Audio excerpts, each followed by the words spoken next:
Sous la haute présidence de son Excellence le professeur Alpha Condé, président de la République, le Conseil des ministres a tenu sa session ordinaire ce jeudi 29 septembre 2016 de 10h à 12h45 autour de l'ordre du jour suivant. Message de son Excellence Monsieur le Président de la République.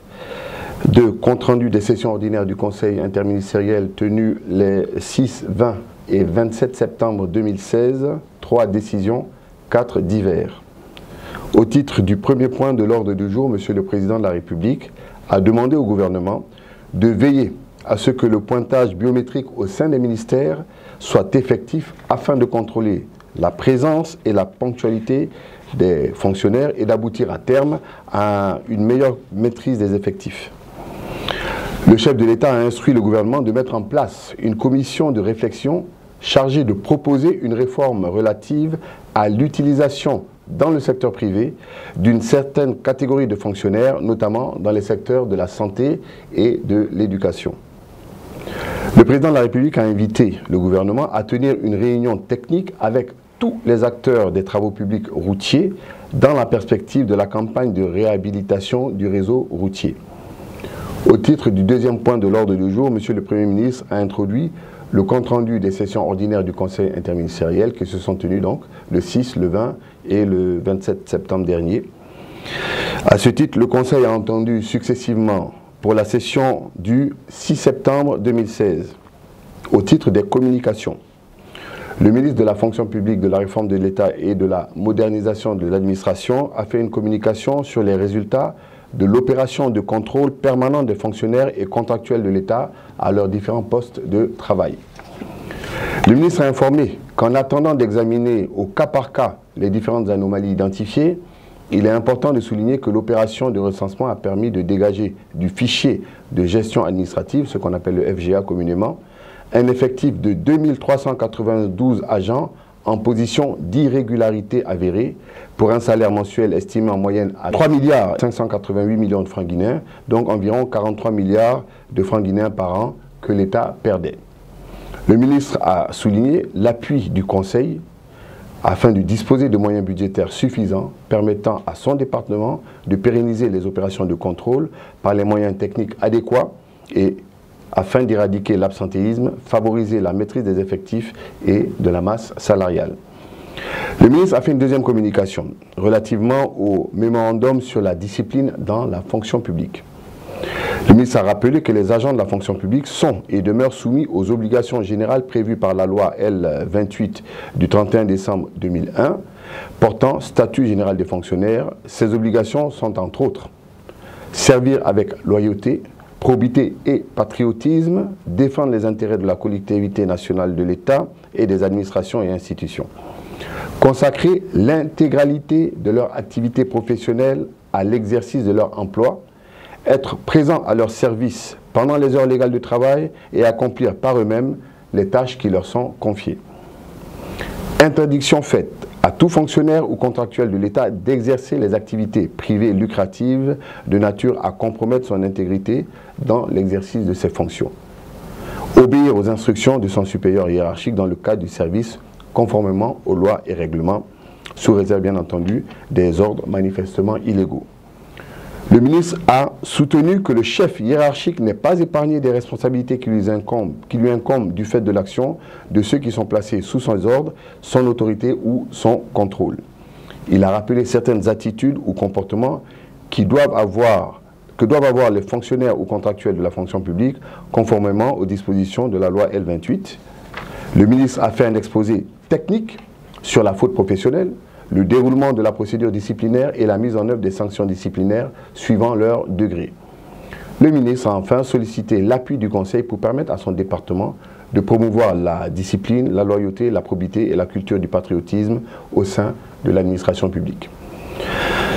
Pour la session du 20 septembre 2016, au titre de la communication, Madame la ministre de l'Environnement, des Eaux et Forêts a fait une communication sur la politique forestière nationale.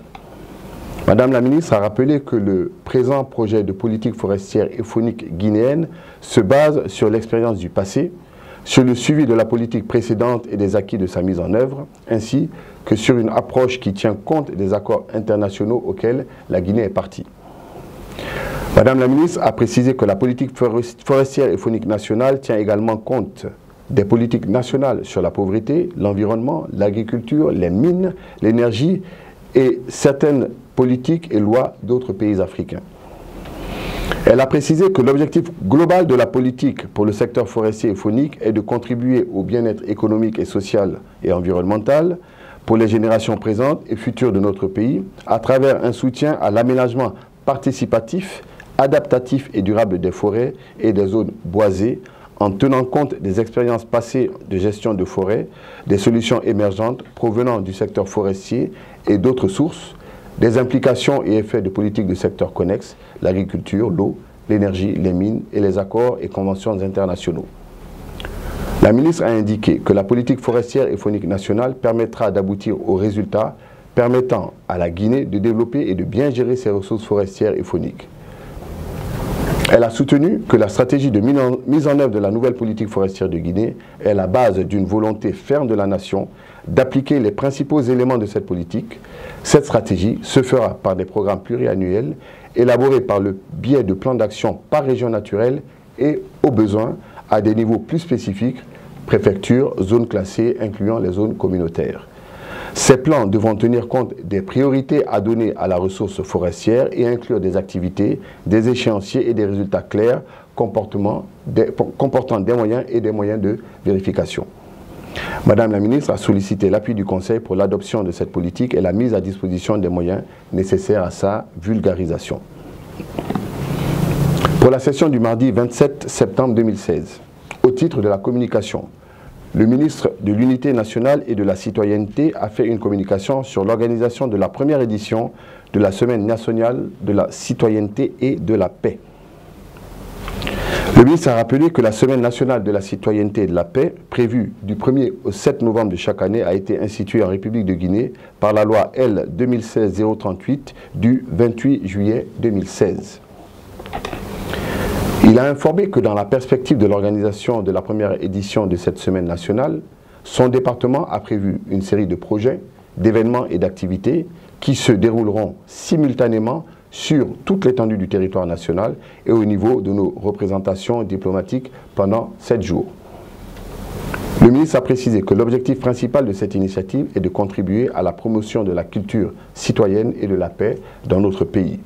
Les objectifs spécifiques de cette semaine sont, entre autres, sensibiliser les populations sur la notion de la culture et l'esprit de la citoyenneté, ainsi que leur participation à la consolidation de la paix.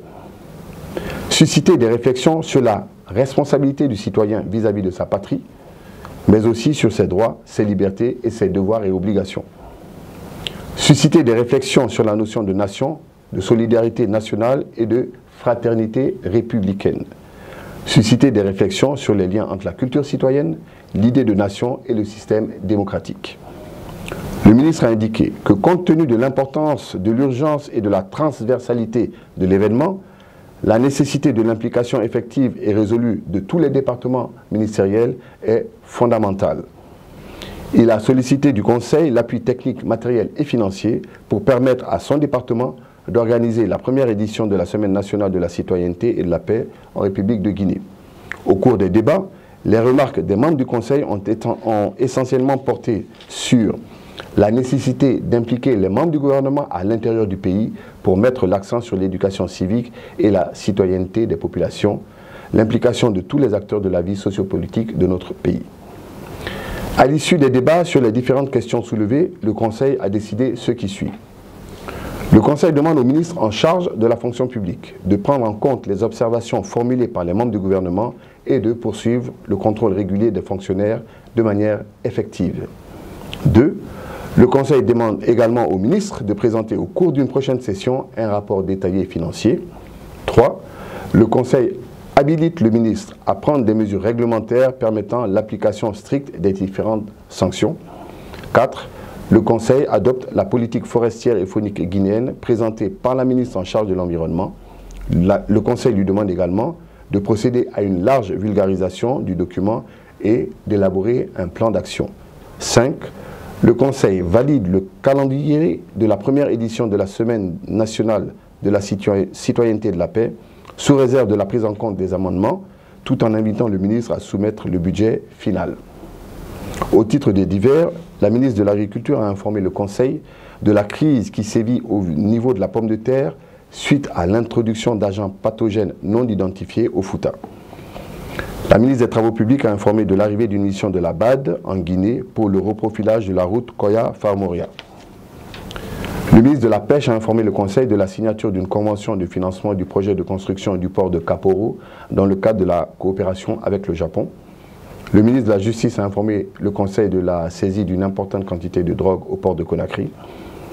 La ministre du Plan et de la Coopération internationale a annoncé au Conseil que le Conseil d'administration de la Banque islamique de développement a approuvé le programme d'appui au secteur de la santé pour un prêt d'un montant de 56 millions de dollars. Le ministre de l'Enseignement préuniversitaire a informé le Conseil que la rentrée scolaire est fixée au 4 octobre 2016. Et enfin, le président de la République a fait un compte-rendu de cette récente mission à l'étranger et notamment de ses rencontres de travail avec la Banque africaine de développement, l'Agence française de développement, la Banque mondiale et le président français François Hollande. Le Conseil des ministres.